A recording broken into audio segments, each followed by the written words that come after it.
She was forbidden to be there. But the billionaire's air was freezing. The maid's daughter shared the floor with him, sparking a reaction that changed everything. In a mansion vibrating with the wealth of a charity gala, a billionaire father is trapped, forced to smile, while watching his sick son shiver violently on a nursery camera 3 floors above. The boy, recovering from pneumonia, is alone in a room where the heating is broken. The paid professional charged with his care has ignored the danger, leaving him in the freezing cold. But another child is moving through the shadows. 10-year-old Sophie, the housekeeper's daughter, was ordered to stay hidden. Now, following a desperate sound, she is about to make a choice that will either save a life or destroy her own. And before we begin, where in the world are you watching from? Let me know in the comments. I hope you love this story. A broken thermostat was about to change 2 families forever. Mark Copeland stared at the grainy security feed on his phone. Why was his son, David, huddled on the floor with the maid's daughter? The music from the charity gala vibrated through the marble floors of the Copeland mansion. Downstairs, hundreds of Seattle's wealthiest citizens mingled, sipping champagne and admiring the art. The event was in support of the Regional Children's Hospital, a cause Mark Copeland championed with mechanical precision. Mark himself stood near the grand staircase, his tuxedo perfect, his smile practiced. He nodded at a senator, shook hands with a banking executive, and felt utterly, profoundly alone. He hated these events. They were a necessary function of his life, a performance of wealth. But his mind was not on the donations. His mind was 3 floors up, in the East Wing, with his son. David was 8 years old. He was a quiet boy, small for his age, and still recovering from a severe bout of pneumonia that had hospitalized him 2 weeks prior. He was fragile, and Mark's wife, gone 3 years now, had left a void that Mark tried to fill with security staff, specialized tutors, and the best nannies money could buy. He allowed himself a brief moment of escape. He pulled his phone from his pocket, tapping the icon for the nursery cameras. His jaw tightened. The feed was clear. David was in his bed, but he was shivering violently, his knees drawn up to his chest. The expensive duvet was pulled around his waist. He looked small and afraid. "Where is she?" Mark muttered. He swiped to the hallway camera. Nothing. He checked the feed for the nanny's adjoining room. Empty. He tapped back to David's room just as the door opened. Miss Finch, the night nanny, bustled in. She was a stern woman in her 50s, highly recommended and highly paid. Mark watched on the small screen as Miss Finch walked over to the bed. She touched David's forehead, not with kindness, but with brisk efficiency. David whispered something, his voice too small for the camera's microphone to catch. Miss Finch nodded, walked to the wall, and tapped the digital thermostat. The display flashed briefly, 15 degrees Celsius, and then went dark. She tapped it again, frowning. Then, she seemed to give up. She pulled the thin duvet up to David's chin, patted his head twice, and walked out of the room, leaving the door slightly ajar. Mark Copeland stopped breathing. Rage, cold and sharp, flooded his system. The thermostat in the East Wing had been malfunctioning for days. He had told his sister, Jessica, to have it fixed immediately. Clearly, she had not. And Ms. Finch, trusted with his son's fragile health, had just left a sick child in a room that was rapidly becoming an icebox. He wanted to run. He wanted to sprint up the stairs and fire the woman on the spot. But he was trapped. The governor was approaching, hand extended, a wide, political smile on his face. Mark Copeland, billionaire philanthropist, had to perform. He put his phone back in his pocket, the image of his shivering son burning behind his eyes. Downstairs, in the brightly lit, humid chaos of the basement kitchen, Helen Miller wiped a stray piece of parsley from a silver tray. She was the head housekeeper, but tonight, she was also the emergency catering supervisor. The agency Mark's sister had hired was 2 servers short. "Trays out, now," Helen commanded, her voice firm but quiet. "Mr. Copeland wants the salmon puffs circulating." In a small, dry storage room just off the kitchen, 10-year-old Sophie Miller sat on an overturned bucket. Her blonde hair was tied back in a neat ponytail. She was reading a worn copy of The Secret Garden. Sophie was not supposed to be here, but the babysitter had canceled at the last minute, a sudden family emergency. Helen, a widow with no other options, had been forced to bring her daughter to work. "You stay here, Sophie," Helen had instructed, her eyes full of worry. "Do not leave this room. Do not make a sound." If Mrs. Copeland, Helen corrected herself, If Miss Copeland finds you, I could lose my job. Do you understand? Yes, Mama, Sophie had whispered. Sophie understood boundaries. Her whole life was defined by them. She and her mother lived in a small apartment across town, a world away from this palace of glass and stone. Her mother had taught her to be invisible, to clean up, not be cleaned up after, to be polite, and above all, to be quiet. But Sophie also carried another legacy. Tucked in her backpack, beside her book, was a small, framed photo of a man in a crisp uniform. This was her great-grandfather, General Michael Hayes. He was a war hero, a man who, according to her mother's stories, never backed down and never left anyone behind. Sophie, quiet and small, held that story of courage inside her like a secret light. An hour passed. The kitchen staff was frantic. Sophie was thirsty. She had drunk the small juice box her mother had packed. The storage room was becoming stuffy. She needed to use the restroom. She slipped out and found her mother near the service elevator. Mama, I need the bathroom. Helen looked panicked. The staff bathroom had a line of 3 waiters. Oh, Sophie, okay. Listen to me. She knelt, gripping Sophie's shoulders. Go up the service stairs to the 2nd floor. Not the main stairs, the service stairs. Turn right. There is a small guest bathroom by the linen closet. It's the one we clean. No one from the party will be up there. Be fast. Do not touch anything. And come right back. Yes, Mama. Sophie slipped into the narrow stairwell. She climbed the steps quickly, her sneakers silent on the concrete. The 2nd floor was a different world. The frantic energy of the kitchen was gone. Here, it was silent, the air still and cold. The thick carpet muffled her steps. The music from the gala was just a distant hum. She found the hallway Helen described. She passed grand, closed doors, the library, the study, Mr. Copeland's office. She was almost at the guest bathroom when she heard it. It wasn't a cry. It was a noise like dry leaves skittering, the sharp, desperate chattering of teeth. Sophie froze. Her mother's voice was loud in her head. Do not touch anything. Come right back. But the sound from her great-grandfather's stories was louder. You never leave a man behind. She followed the noise. It came from a room at the end of the hall, the door slightly open. She pushed it gently. The room was huge, dark, and freezing. A small boy was curled in a massive bed, shaking so hard the whole frame seemed to rattle. His face, visible in the moonlight from the floor-to-ceiling windows, was pale, his lips tinted a frightening shade of blue.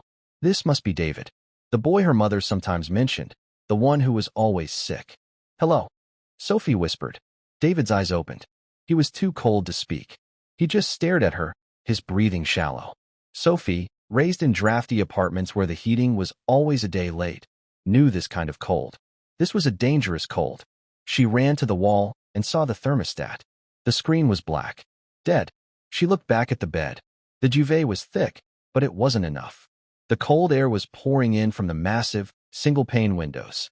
Sophie knew, with a certainty that surprised her, that the warmest place in a cold room was never the bed. It was the floor, away from the drafts. We have to get you warm, she said, her voice gaining a sudden authority she didn't know she possessed. She went to the bed. I'm Sophie. My mom works here. You're too cold. David just shivered. He was weak. Sophie grabbed the heavy duvet and pulled it entirely off the bed, dragging it to the center of the room, onto the thick, plush wool rug. Can you walk? She asked. David shook his head. Sophie, small but wiry, put her arm around his back. Come on. We have to move. She half lifted, half dragged the frail boy from the bed. He whimpered, his skin like ice against hers. She settled him onto the duvet, then wrapped it tightly around him. It was still not enough. His teeth were still chattering. Sophie looked around. There were no other blankets. You have to share the heat, her mother had told her once, during a winter storm when their power went out. It's the only way.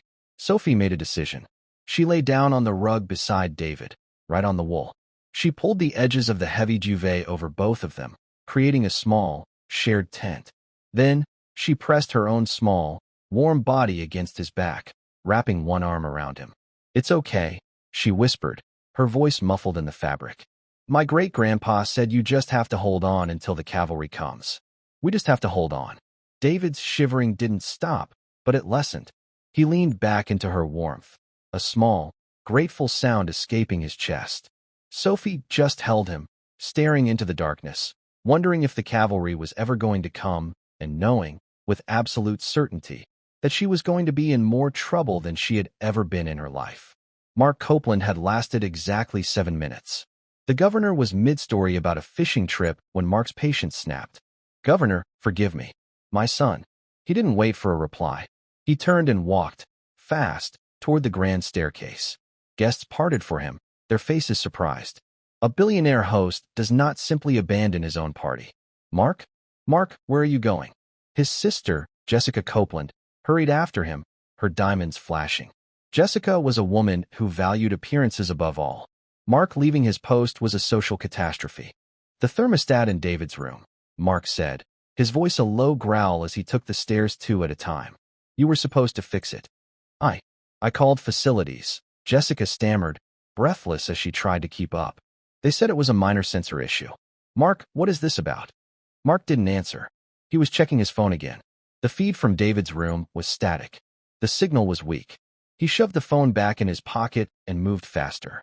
He reached the second-floor landing and strode down the dark, silent hallway. Jessica was right behind him, huffing. "Mark, you are making a scene. What has gotten into?" Mark threw open the door to David's room. The scene before him stopped his heart. For a terrifying second, he couldn't process it. He saw a lump of blankets on the floor. He saw a flash of blonde hair. His first thought, primal and dark, was that something had happened. That someone had hurt his son. "David!" he yelled, lunging forward. Sophie gasped, scrambling out from under the blanket. She stumbled to her feet, her eyes wide with terror, her hands held up as if to ward off a blow. David, startled, tried to sit up, but was too weak. "Dad, what is going on here?" Mark demanded, his voice echoing in the cold room. "My goodness!" Jessica shrieked, finally catching up. She saw Sophie, in her simple jeans and sweater, standing over the shivering pile of blankets that held the Copeland heir. "You? What are you doing? Get away from him." Jessica grabbed Sophie's arm, her fingers biting into the girl's thin bicep. "Who are you?" Helen, who had been anxiously waiting by the service stairs, heard the shout. She ran down the hall, her heart pounding with dread. She stopped dead in the doorway, her face draining of all color. She saw Mark Copeland, his face like thunder. She saw Jessica, holding her daughter like a criminal. And she saw David, pale and sick, on the floor. "Ma'am, Sophie, what did you do?" Helen whispered, her job, her life, evaporating before her eyes. She was on the floor with him. Jessica accused. "Under the blanket. Heaven knows what she was." "I was cold," David whispered. The words, though quiet, cut through the panic. Mark, who had been frozen in a storm of confusion and anger, finally focused. He knelt beside his son. He touched David's cheek. It was icy. He looked at David's lips. Still blue. "I was so cold, Dad," David repeated, his teeth chattering. The heaters broke." Mark looked at the dead thermostat on the wall. He looked at the drafty windows. He looked at the thick wool rug. And then, he looked at Sophie. She was standing perfectly still, her face pale, tears welling in her eyes, but she was not crying. Jessica still had her arm, but Sophie's chin was up. "Speak," Mark commanded her, his voice softer now, but urgent. "He was shaking, sir," Sophie said, her voice trembling but clear. "I heard him from the hall. The room was too cold. The bed is by the window. I knew the floor would be warmer. The rug is wool." Mark looked at the blankets. "And you?" "You have to share the heat, sir," Sophie said simply, as if explaining the weather. "Or the cold winds. My great-grandpa taught my mom that." Mark looked from the 10-year-old girl to his sister, who was still gripping Sophie's arm in outrage. He looked at Helen, who looked like she was about to faint. And he looked at his son, who was still shivering, but was no longer blue. Mark Copeland made 3 decisions in less than 5 seconds. He pointed a finger at Jessica. "Let go of her. Now." Jessica, stunned, dropped Sophie's arm. He turned to Helen. "Your shift is over. You and your daughter will be staying here tonight. In the south guest wing. It's heated." Helen just stared, unable to comprehend. "Sir, and you?" Mark said, turning to Sophie. He regarded her for a long, silent moment. He saw her worn sneakers, her defiant posture, and the complete lack of fear in her eyes. "You," he said, his voice cracking slightly, "just saved my son's life." He turned back to his sister, and the cold fury returned. Find Miss Finch. Tell her to pack her bags. She has 10 minutes to be off this property before I call the police. Mark, Jessica gasped. You can't. I can, Mark said. Get out. All of you. Except Helen. And Sophie. Jessica, humiliated, stalked from the room. Mark scooped David up into his arms, blankets and all. He turned to Helen, who was rooted to the spot. Please, follow me. My son is cold, and I think your daughter is the only person in this entire house who knows what to do about it. It was a reaction that sent a shockwave through the entire home. It was not anger at the breach of protocol. It was not suspicion. It was raw, stunned gratitude. And for Mark Copeland, it was the beginning of a change that would unravel everything he thought he knew about worth, loyalty, and strength. Mark Copeland walked through his own home as if he had never seen it before. He carried David, who was wrapped in the heavy duvet, his small body finally relaxing as Mark's own body heat transferred to him. Helen and Sophie followed 2 steps behind, a silent, uncertain escort.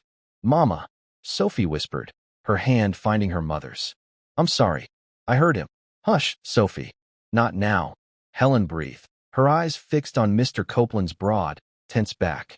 Every step on the plush runner was a step closer to unemployment. She had broken the one rule she had sworn to uphold.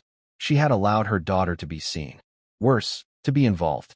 They left the cold, modern glass of the East Wing and entered the South Wing. This part of the mansion was older, built by Mark's grandfather. The walls were paneled in warm, dark wood. The air was soft and smelled faintly of old books and beeswax. Mark kicked open the door to the largest guest suite. A fire was already crackling in the hearth, lit hours ago by the evening staff in case a gala guest needed to rest. The room was awash of soft yellows and deep reds. Put him here, Mark ordered, gesturing to the 4-poster bed. Helen rushed forward, pulling back the silk comforter. Mark laid David down, unwrapping the duvet he'd been carried in. The boy was no longer shivering, but his skin was still mottled and pale. Helen, Mark said, his voice clipped, all business. Call Dr. Evans. His number is on the house directory. Tell him it is a code 1. He will understand. Yes, sir. Helen moved to the antique desk phone. Mark turned to Sophie.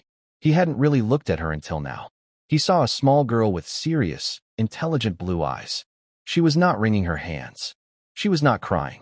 She was just watching him, her gaze steady. You, he said. Are you cold? Sophie shook her head. No, sir. I had my sweater. Right.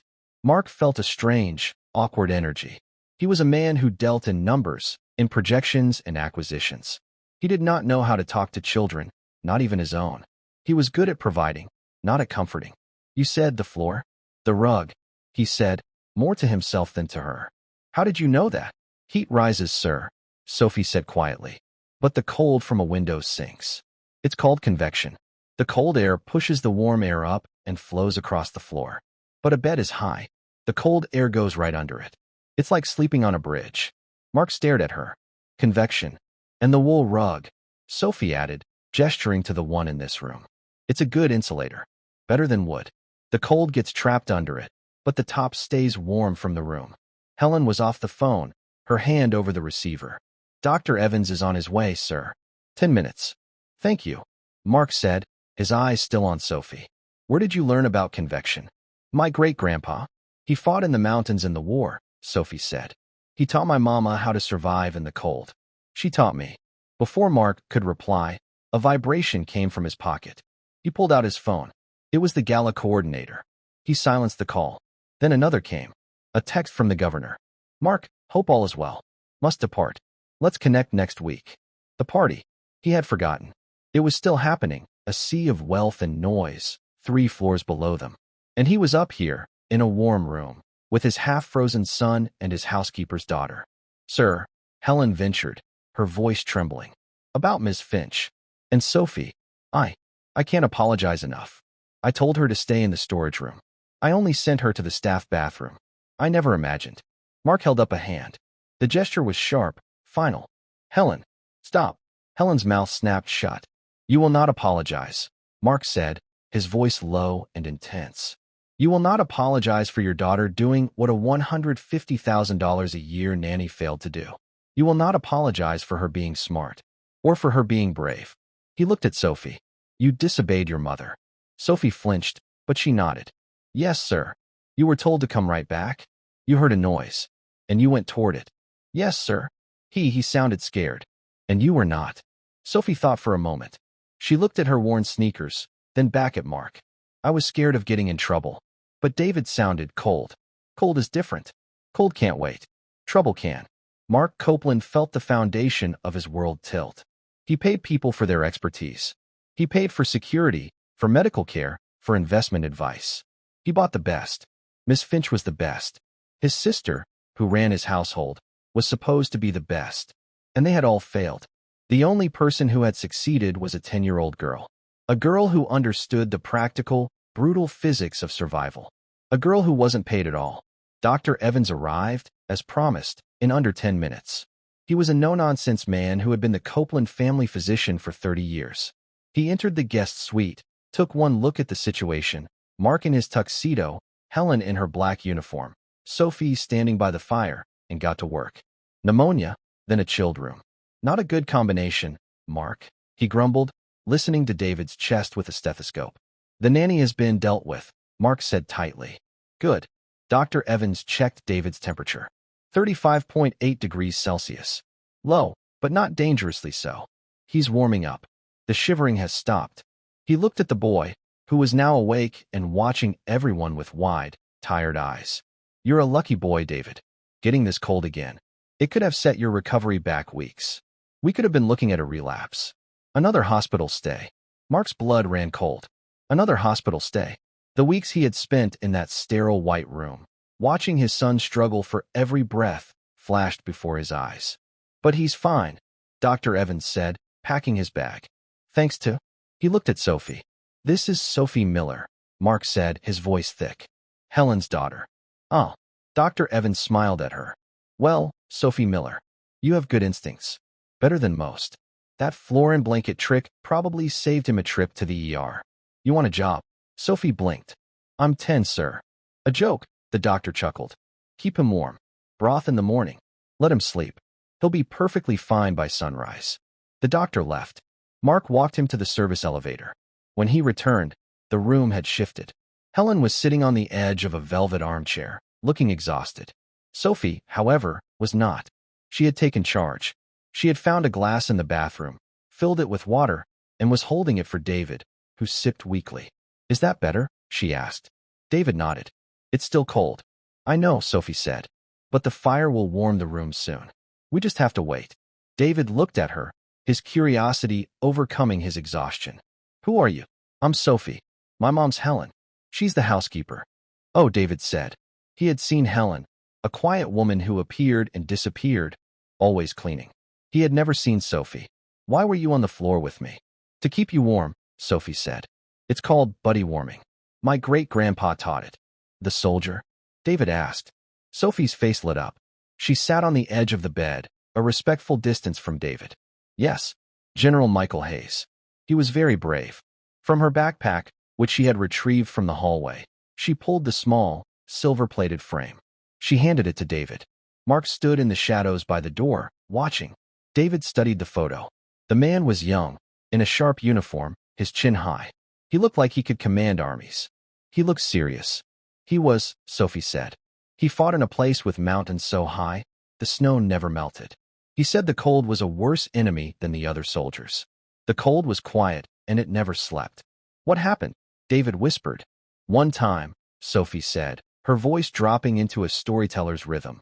He and another soldier got trapped in a blizzard. Their radio was broken. They were in a little snow hole. The other man wanted to sleep. He said it was too cold to stay awake. But my great-grandpa knew that if you fall asleep in that kind of cold, you don't wake up. What did he do? He did what I did with you, Sophie said. He wrapped them both in one tarp. And he talked. He told the man stories all night long. Stories about home, about fishing, about his dog. He kept him awake until the sun came up and the rescue team found them. He saved his life just by sharing his heat and telling stories. David's eyes were heavy, but he was listening to every word. Wow. He always said, Sophie concluded, taking the photo back gently, that you don't need a big army to be a hero. You just need to see who's cold and share your blanket. David's eyes finally closed. He was asleep, his breathing deep, and even for the first time in weeks.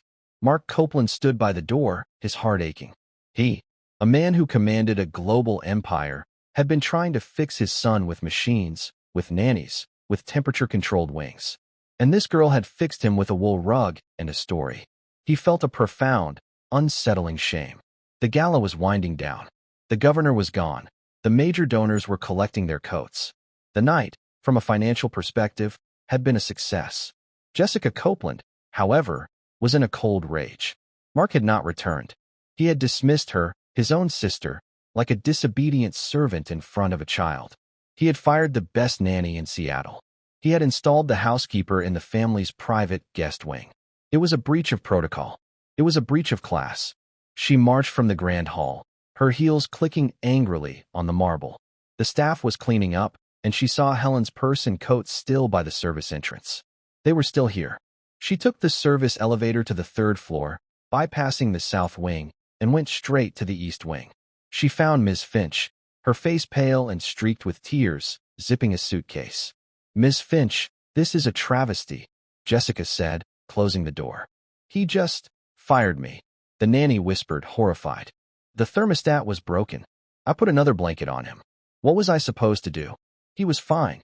"He was not fine," Jessica snapped. "He was cold. And you left him. But that's not the point. The point is, my brother has had an emotional overreaction. And he has been influenced by the housekeeper." "The housekeeper?" "Helen Miller. And her daughter. A strange, blonde child. They're in the south wing now. With my nephew."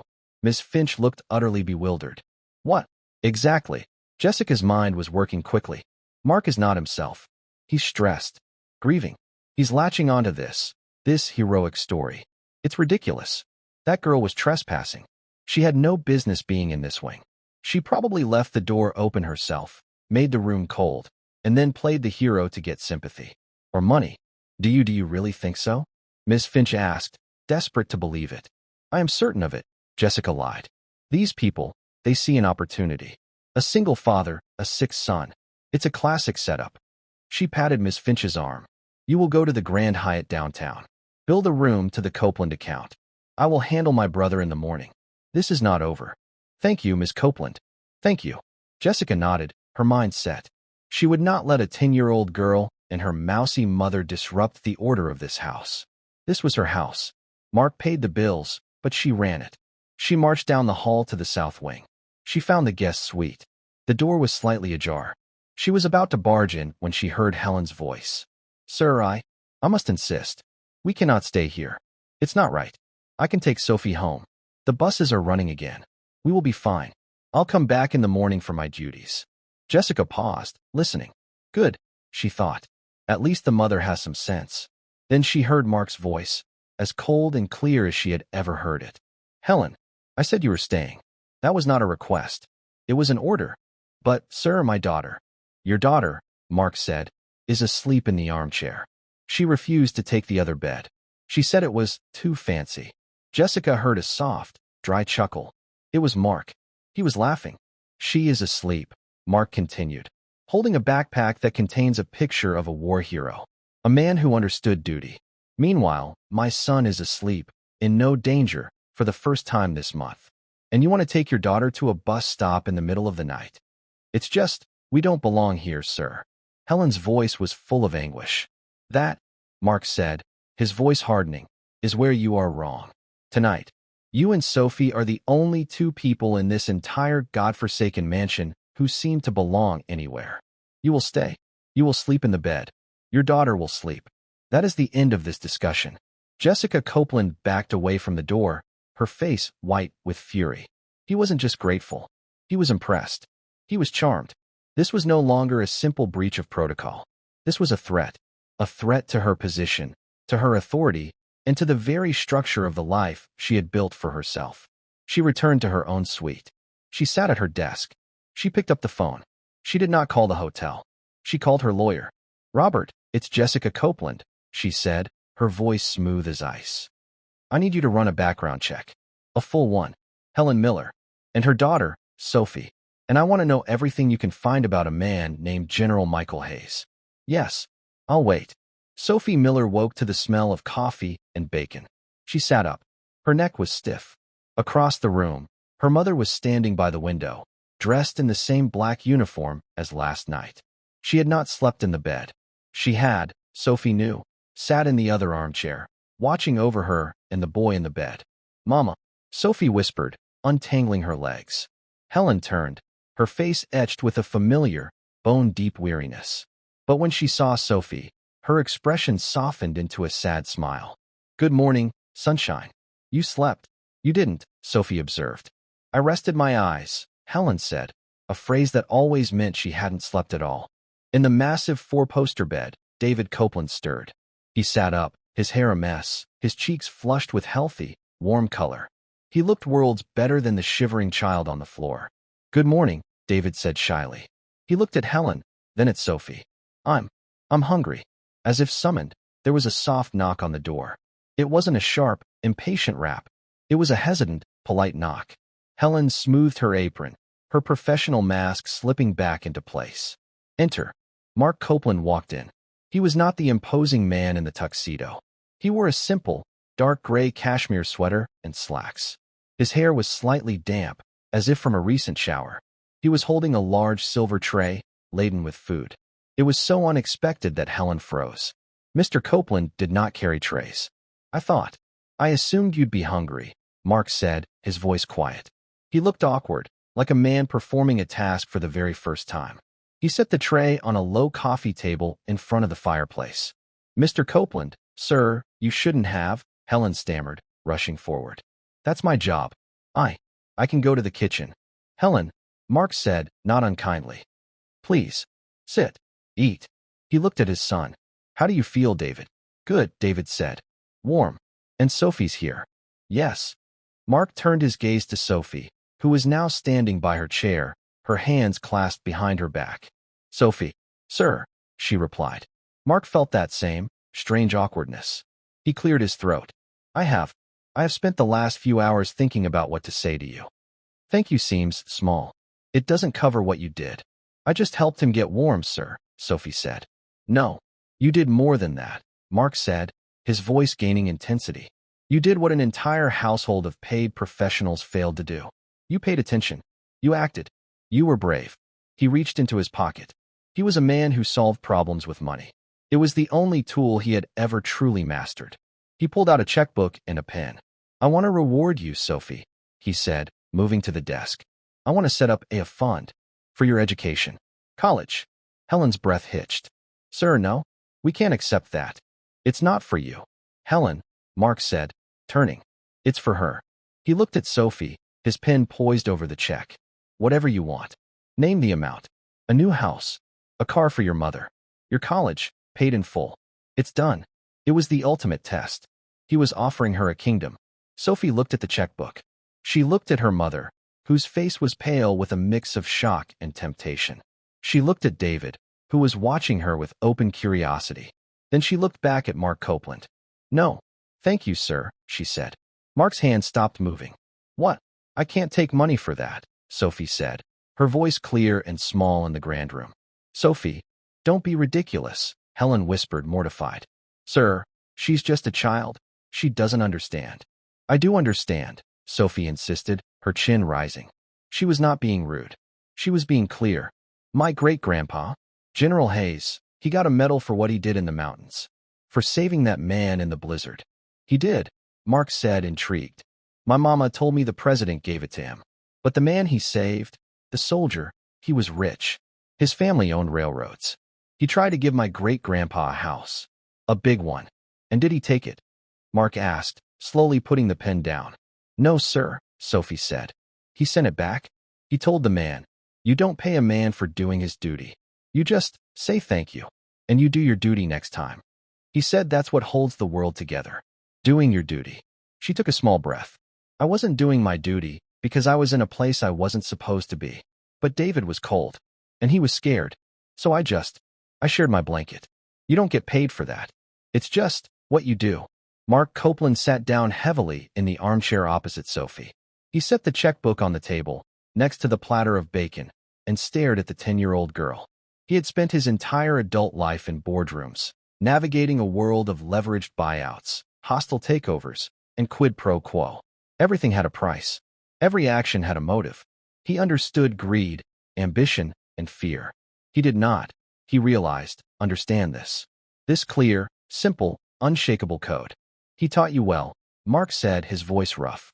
He taught my mama, Sophie corrected. She taught me. A small, comfortable silence fell. David, seeing the tension had passed, pointed to Sophie's backpack. Can you read to me? From your book. My book? Sophie asked. The one from last night. The Secret Garden. Oh. Sophie pulled the worn paperback from her bag. I guess so. If it's okay with your dad. Mark nodded, his eyes never leaving her. It's okay. Sophie sat on the edge of the thick wool rug, a safe distance from the bed, but close enough for him to hear. She opened the book to the first chapter. Her name was Mary Lennox, Sophie began, her voice gaining confidence. When she was first sent to Misselthwaite Manor to live with her uncle, everybody said she was the most disagreeable-looking child ever seen. Mark watched.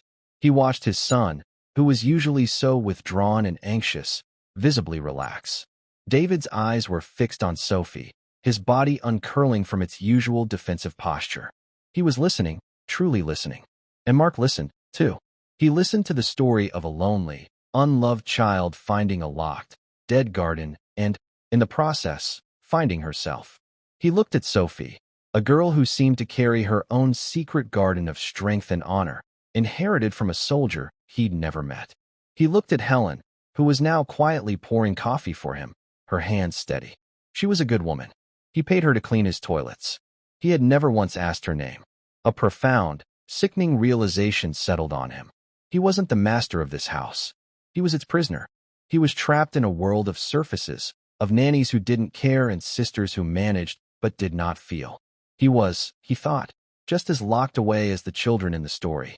The spell was broken by the sharp, authoritative click of heels in the hallway. The door swung open without a knock. Jessica Copeland stood in the doorway, her face a mask of polite, controlled fury. She was dressed in a sharp, cream-colored business suit. She held a black leather satchel in one hand and a manila folder in the other. Mark. Finally, she said, her voice like chilled steel. I've been trying to reach you all morning. The gala committee is in an uproar. You simply vanished. I was with my son, Jessica, Mark said, his voice flat. He stood up. The brief, warm peace of the room evaporated. Yes, so I see. Jessica's eyes swept the scene. She registered the food tray, Helen pouring coffee, and Sophie sitting on the floor with a book. Her lip curled in a tiny, almost imperceptible sneer. How cozy, she said. What do you want, Jessica? What I want, she said, is to protect this family. To protect you. From your own worst impulses, apparently. She strode into the room and dropped the manila folder onto the coffee table, right on top of Mark's open checkbook.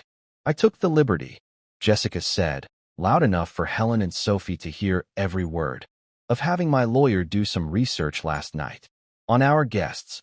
Helen, who had been holding the coffee pot, set it down with a clatter. Her hand flew to her mouth. Jessica, that is enough, Mark warned. Oh, is it? Jessica snapped. You're about to write a check for God knows how much to a woman you know nothing about. Based on a story a 10-year-old told you. I thought you were a better businessman than that, Mark. She tapped the folder. Or perhaps you just like the story. What is in that folder? Mark demanded. The truth, Jessica said, which is something these people seem to find flexible. She pulled out a single sheet of paper. Helen Miller. Widow. One child, Sophie. No criminal record. Standard. Boring. She pulled out a second sheet. But the story, Mark. The war hero. The general. That's where it gets interesting. Sophie, who had been frozen on the floor, stood up. You stop, she whispered. Don't you talk about him. Oh, I will, Jessica said, smiling a cold, thin smile. There was no General Michael Hayes. Not one who fought in the mountains. Not one who won the medal you're so proud of. Helen looked like she had been struck. That's a lie. Is it? Jessica tossed the paper onto the table. He was Private Michael Hayes. A supply clerk. He was stationed at a training base in Washington State for his entire service. He never left the country. He never saw combat. He was discharged. Honorably, yes, but for nervous instability. He wasn't a hero, Mark.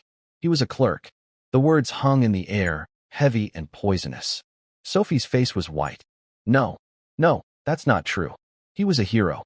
He saved a man. He told stories, dear. Jessica said, her voice laced with false pity. That's what men like that do.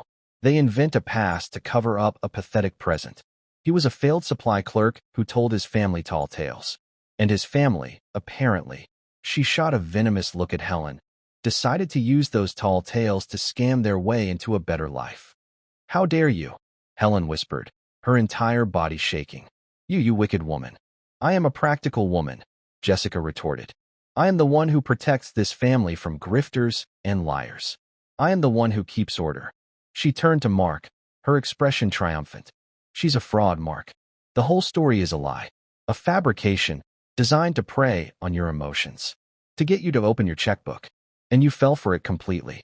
Mark looked at the paper. He looked at Jessica's smiling, victorious face. He looked at Helen, who was openly weeping, humiliated.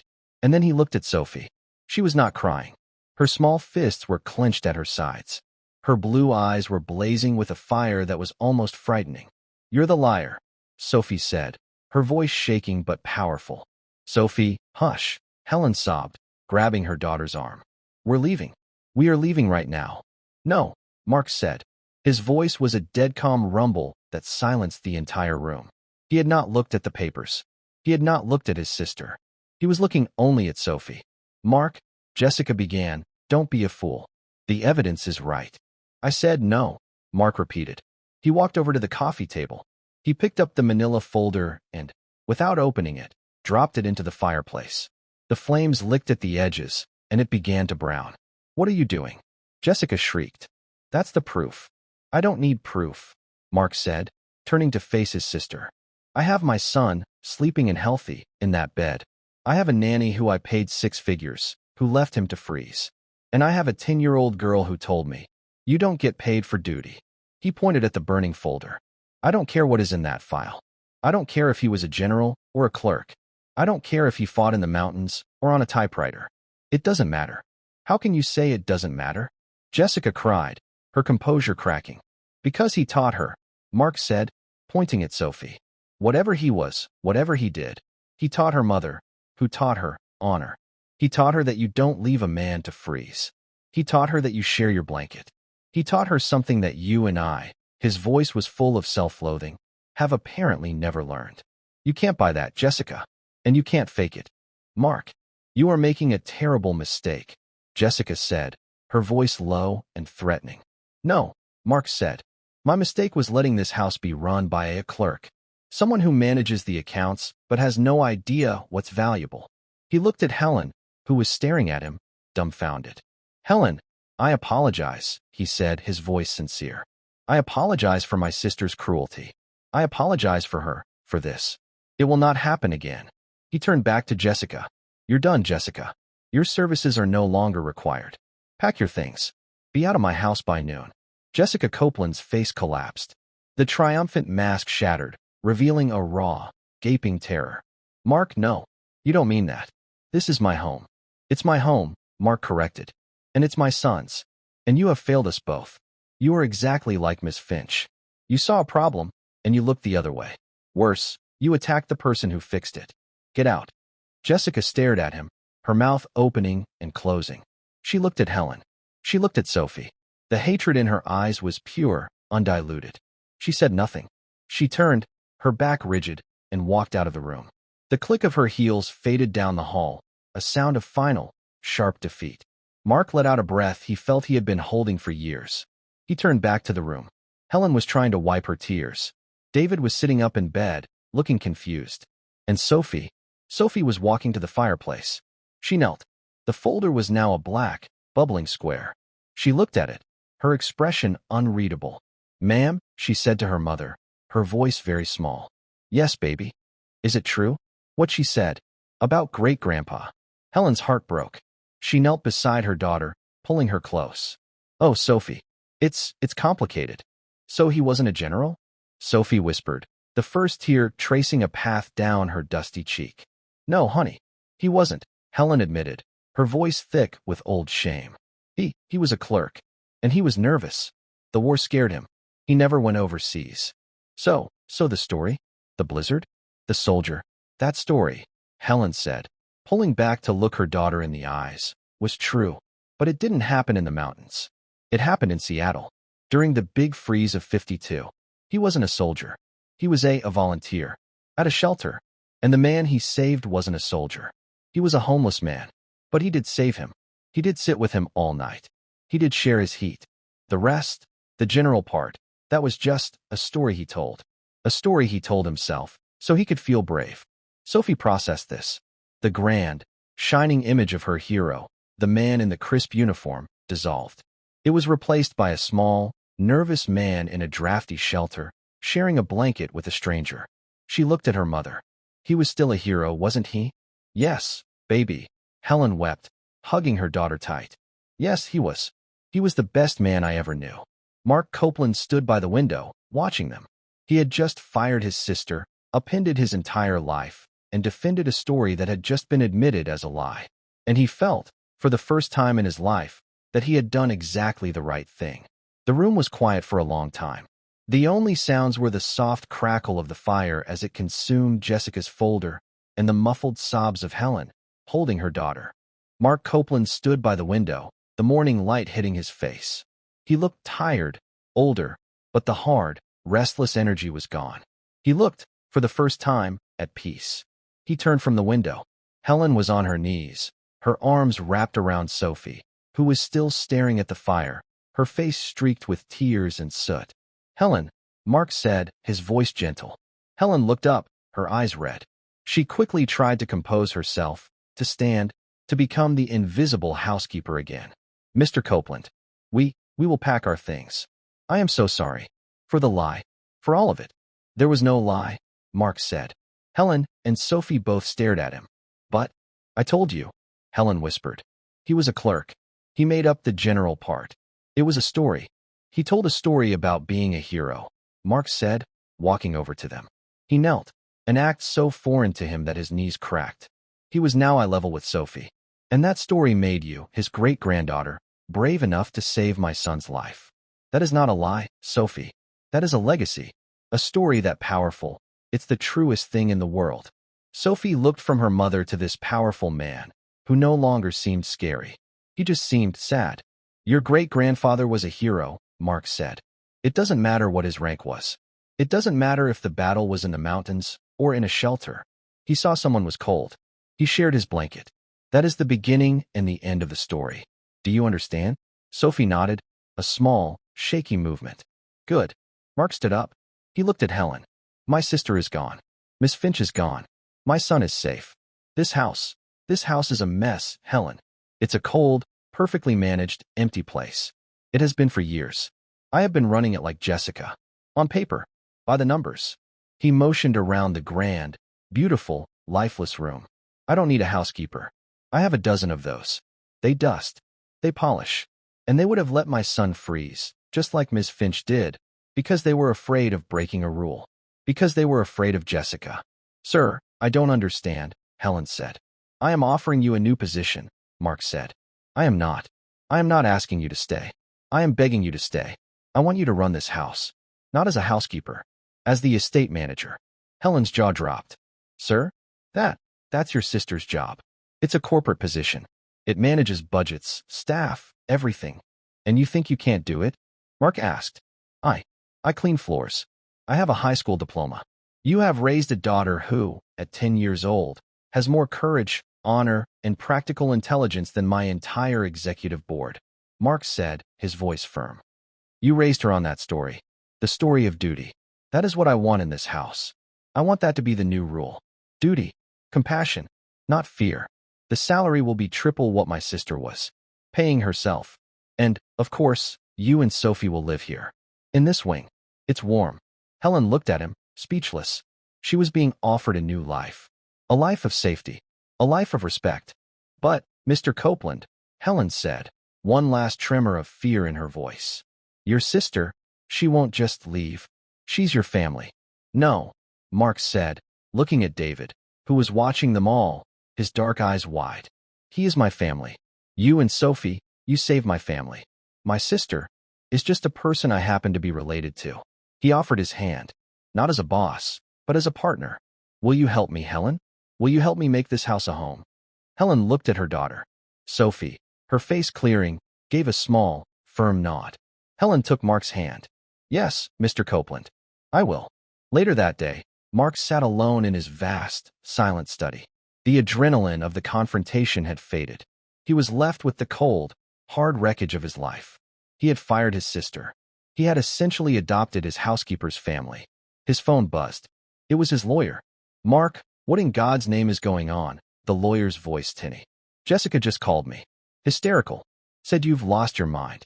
She's threatening to contest her removal from the household corporation. She's citing mental instability. Mark leaned back in his leather chair. He looked out the window. The sky was a clear, cold blue. She's welcome to try, Robert, Mark said, his voice perfectly calm. Send her a severance package. A generous one. And send her the bill from Dr. Evans. And a copy of the security footage from David's room. The footage of Ms. Finch abandoning my sick son in a 15-degree room. The room my sister was supposed to have fixed. There was a silence on the other end of the line. Ah, the lawyer said. The footage. I see. That changes the instability narrative. Yes, Mark said. It does. Handle it. He hung up. He knew Jessica. She was a bully, but she was not stupid. She would not risk that footage becoming public. She would take the money and go. She would vanish. His other line rang. It was the head of his security team. Sir, you asked for a report on a private Michael Hayes, service 1950 to 1953. Yes, Mark said. The report Ms. Copeland pulled was thin. It was a simple database search. She was right about the basics. He was a supply clerk at Fort Lewis. He never deployed. He was discharged for what they called anxiety neurosis back then. Today, we'd call it a severe anxiety disorder. Go on, Mark said. But I dug deeper, sir. Like you asked. The nervous instability? It wasn't from combat. He was unfit for service because he had a conscience. He filed 3 official complaints against his quartermaster for selling blankets, boots, and medical supplies on the black market. Supplies that were meant for the new recruits. He was railroaded, sir. His superiors labeled him a troublemaker and had him pushed out on a medical discharge. He was telling the truth. The quartermaster was convicted 2 years later. Mark closed his eyes. So, the man was a hero. He wasn't just a clerk. He was a whistleblower. He had sacrificed his own simple career for his duty. And the story, sir, the security chief continued. The Blizzard of 52. We found it. An old article from the Tacoma News Tribune. Local volunteer saves destitute man. It was him. He was volunteering at the Trinity shelter. He and a homeless man, a veteran, were trapped when a pipe burst and the furnace failed. They were found the next morning, huddled in one tarp. Just like the girl said. Mark felt a profound, aching respect for a man he had never met. A man who, defeated by a system that punished honor, had gone on to be honorable anyway. Thank you, Mark said, his voice thick. That's all. He sat for a moment. Then he left his study. He did not go to the boardroom. He did not check the markets. He went to the South Wing guest suite. It was no longer a guest suite. It was, by his order, the new permanent residence of Mrs. Miller and her daughter. He knocked. Sophie opened the door. Hello, sir. Sophie, he said. He looked past her. Helen was on the phone, already, respectfully, managing the kitchen staff. David was on the floor, his homework spread out. Dad, David said, scrambling up. Look, Sophie's teaching me how to draw a map. For the secret garden. Mark looked. It was a childish, charming drawing of walls and gardens. I see that, Mark said. He knelt. He was getting better at it. Sophie, I have a confession. I did what my sister did. I had your great-grandfather investigated. Helen hung up the phone, her face tightening with worry. Sophie just looked at him, waiting. Your mother was right, Mark said. He was a clerk. But he was also a hero. He was kicked out of the army because he tried to stop a bad man from stealing supplies from other soldiers. He chose his duty over his job. Sophie's eyes filled with tears. But this time, they were not tears of sadness. They were tears of pride. And the story about the shelter, Mark continued. It was true. All of it. He was a good man, Sophie. A very, very good man. He just didn't have a very good rank. He was a general, Sophie whispered, wiping her eyes. In his heart. Yes, Mark said. He was. Mark felt, in that moment, the full, crushing weight of his own wealth. He could buy anything. He could buy companies. He could buy politicians. But he could not buy a legacy like that. But he could honor one. 3 weeks later, the house was transformed. The staff, who had lived in fear of Jessica's sharp tongue and arbitrary rules, were still quiet, but they were no longer afraid. Mrs. Miller, Helen, was firm, but she was fair. She knew their names. She knew their families. She ran the house not like a machine, but like a community. David was thriving.